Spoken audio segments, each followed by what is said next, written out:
So welcome to this small vlog where we are going to compare the 10 to 18. Let me change the mic a bit, sorry. So I'm using the microphone, the B10 from Sony, and you can set a switch to make it bidirectional or a smaller pattern. We are outside in the Netherlands and we are in something called the Japanese garden. It's not really in bloom yet, but you can see it if you walk around. So we are going to look at the two different lenses. And I will be clumsy. I'm sorry about that. That's just how I am. And I'm also still trying to learn the camera, and I'm being stupid because I am stupid. I'm not a real content creator. I'm a gear nerd, as people like to say.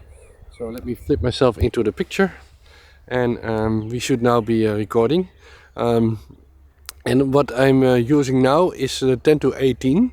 And the nice thing about the 10 to 18 is an APS-C lens, but it's extremely wide.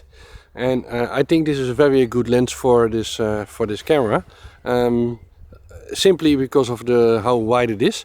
Now, of course, I have it in active mode, and the nice thing about active mode is that you can sort of move around, but it takes about 30% of your sensor. Now, this kind of matches the APS-C range. So if I turn it to, let's say, 15, which is the other lens I'm going to make a small video at the end of this with, you will see that it has the same sort of crop going on. But now if I move it, you can see there's almost no problem.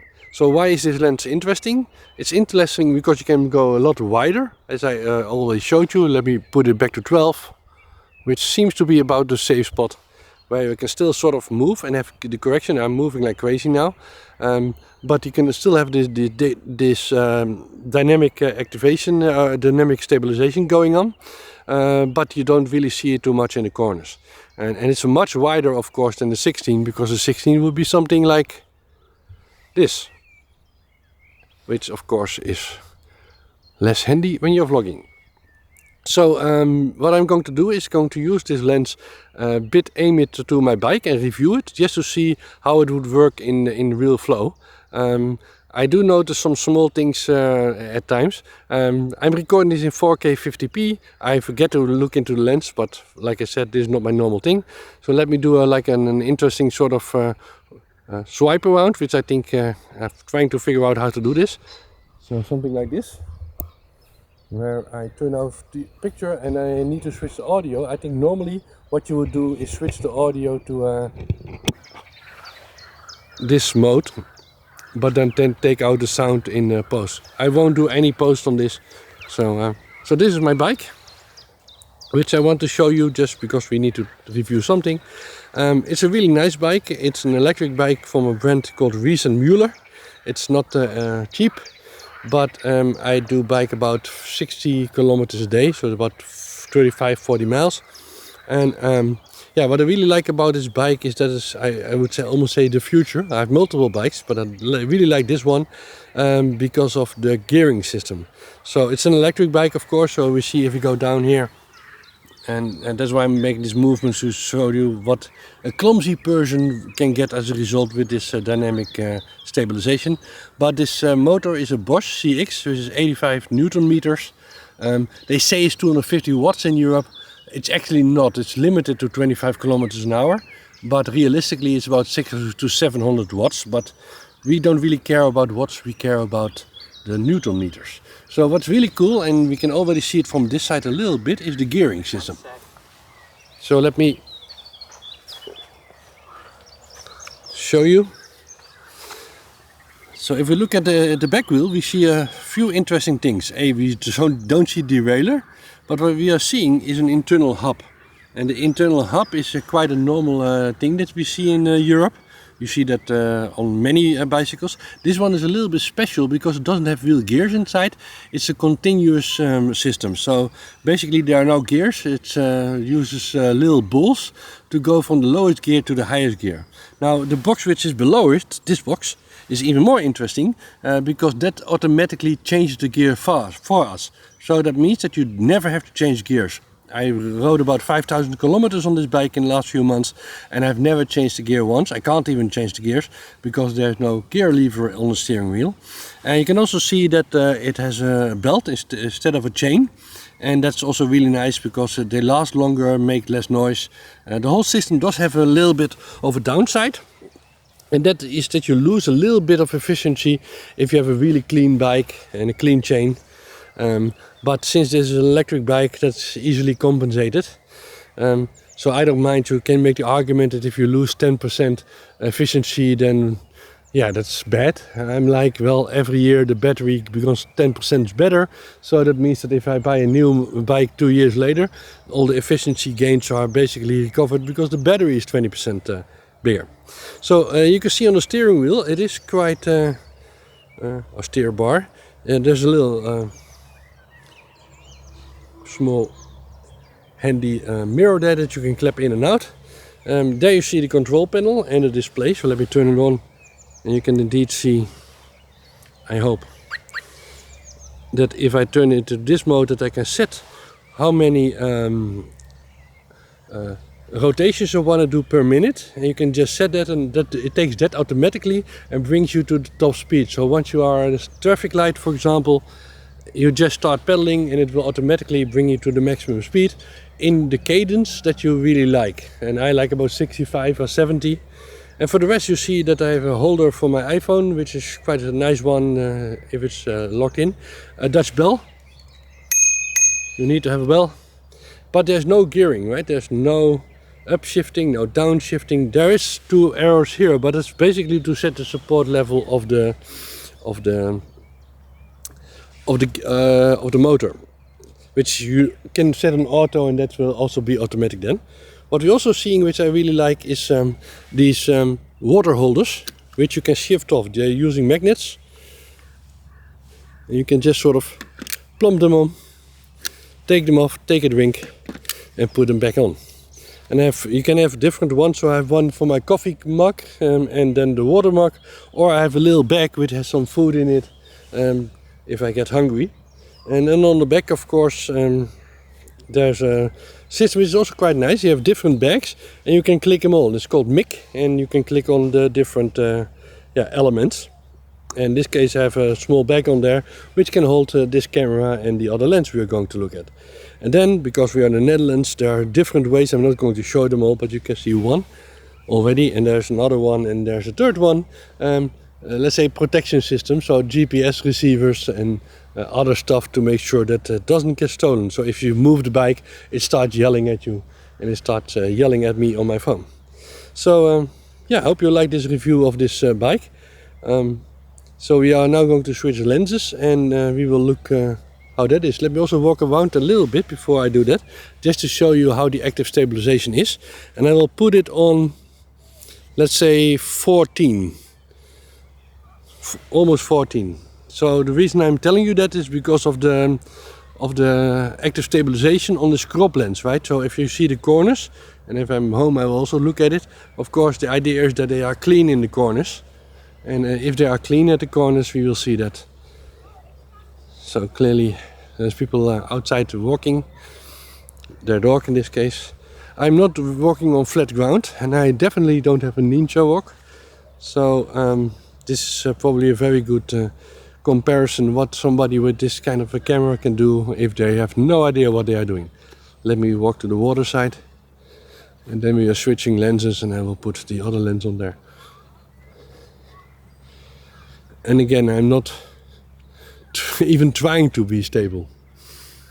So there's no people there anymore, I think. I don't like to film people if they don't want to, so we move this way. So thank you for watching this one. If you're still here, we are now going to switch to the 16-35. I'm kind of doing the same thing. Let me last time switch around and just show you the range of this lens. So I'm doing that now.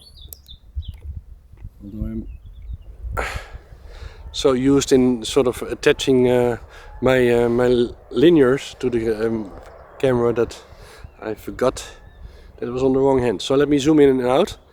Oh, that's the focus, sorry. So this is 18 millimeters, again crop, and I can move, it should be totally okay. I'm now moving the camera about 4 or 5 centimeters quite rigorously. So let's go to the point that I think is a good save point, which is about 12 and a little bit. and you can see how wide it is. Let me see if I can catch the plane, which is somewhere over there. But you can see you can also hold it quite. And what's nice, of course, I now have it about one heavy metal size from my face. What is nice, of course, is that you don't get this tired on your arm, and you don't need to have a small tripod with you, which I think is actually a pretty big gain, because with this size of camera it's almost bigger than the camera itself. So the fact that you can really handhold it is nice. Now if I go totally wide, which is 10, and we move, we will probably see the corners, sort of the vignetting coming in, would be my guess. Still usable, but we are now talking about extremely wide. So I'm going to change the lenses to the 16 to 35. Sorry that I didn't look in the lens that much, because, well, not my thing. But yeah, we'll move to the other lens and then you can compare it a little bit. And I think this is actually quite an interesting compromise. So let me put it back on 12. So here we are, last shot. Let me do a turn around, whee, and also aim it at the sky so you can see if there are stuff in the corner. So thank you for this part, and we are moving to the second part, which just in quick time, I won't edit it. I will just put the two clips together so you can see it. So bye bye. So welcome back. So we are now using the 15 to 35 power zoom. 16 to 35, getting 1 millimeter extra for fun. Let me zoom in and out. Of course, because it's a power zoom, we can zoom in. Because we are in dynamic stabilization, we can't go into clear zoom, and you don't want to use the digital zoom, so that's one limiting factor. But the nice thing, of course, it's also stabilized.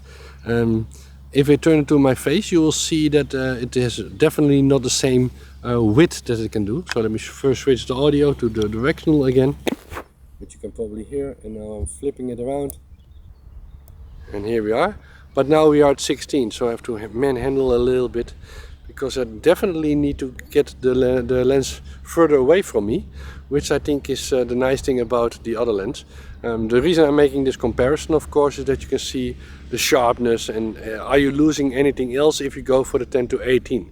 So this one is about 1400 euros.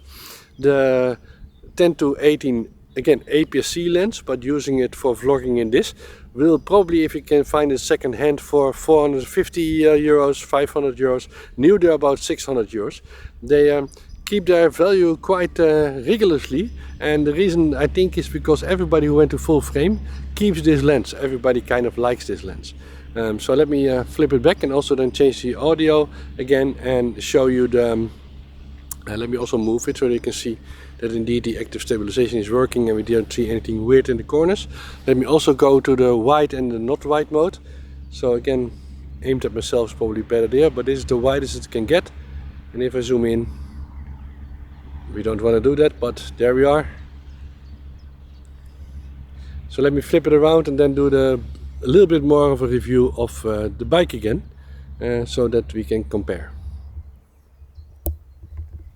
So there's the bike again.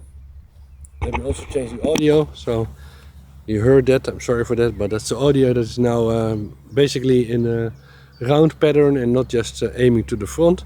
But the nice thing, of course, is that we can walk around the bike again and look at the engine. So again, this is the Bosch CX engine. Now, of course, I can zoom in and zoom out more fluently, which you, by the way, also can do on the other lens. But you can't use the dynamic activation mode or dynamic stabilization mode. Again, there you see the back, which we didn't talk about before. It has really quite nice brakes. I think one of the things about cheap bikes is that, or cheaper bikes, is that the brakes are not as good. And the downside of that is that if you have an e-bike and you go quite fast, and like I said, this brings you up to 25 kilometers very quickly, you want to have good, in my opinion, you want to have pretty good sort of brakes. Somehow I activated Siri, and here you see the back part again, where it holds all the components, do the automatic shifting and bringing the power to the back wheel. So I'm not sure if I talked about this, but one thing about this bike, people think that on an e-bike you spend less energy. I actually found that I'm spending more energy on the e-bike. So while I'm sort of zooming in to the other side, and people already watching me like I'm an idiot, which makes sense, I am an idiot. So yeah, so people think on an electric bike that you spend less energy. You actually spend more energy, at least on this one, and let me explain. So the biggest problem with any bicycle is wind resistance, especially in the Netherlands, but basically in other countries too. So if you go 20 kilometers an hour, you get way less wind resistance than 25 kilometers an hour. And that's kind of important, because on my normal bike, I also have an analog bike, I tend to go about 20 kilometers an hour. If I'm just sort of biking around, while on the electric bike I go 25 kilometers an hour. So this bike especially kind of quickly brings you to this 25 kilometers an hour. While we are sort of looking at the front part of the bike. And that means that the amount of energy that you need to use is quite a lot more at 25 kilometers an hour. So in my opinion, and that's what kind of this bike does, it brings you quite quickly to 25 kilometers an hour, and then it says, okay, you pedal, because legally it's not allowed to give you any more energy anymore. So what you get is a really quick bike that quickly brings you to the point that you need to bicycle or pedal yourself. So it's kind of tricky. Is it just me sort of saying, oh, we have nice sort of birdies, so let's go there and just film them a little bit. So am I making this up? No, I have facts to back it up. Of course, you can also look at the math of this, but realistically, both of my bicycles, the e-bike and the normal bike, have a power meter on there. So it tells you how much power you are putting in. And actually, over most trips, and I bike, like I said, about 60 kilometers a day, on most trips, I find that I spend more energy on my in this case it gives you a calorie number. I spend more calories on my e-bike than I spend on my normal bike. So thank you for watching. Other people are taking pictures, so yeah, let me finish up and go back home, and once my normal trip is done I will definitely upload this.